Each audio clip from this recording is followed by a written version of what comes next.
مرحبا يا سوبرمان. أهلا سبايدر مان. هل يمكنك أن تعطيني شعرك لأنه لدي موعد مع الكراش؟ لا. بليز. لا. بليز. لا. بليز. لا. أنت لست صديقا جيدا يا سوبرمان.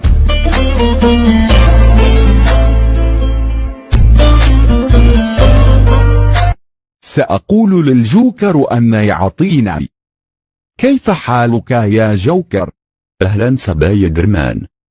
هل يمكنك أن تعطيني شعر؟ لا يا سبايدر مان، فأنا لدي موعدي مع الكراش. شغل موسيقى حزينة. لا تثق بأحد، فالبحر مالح والناس مصالح.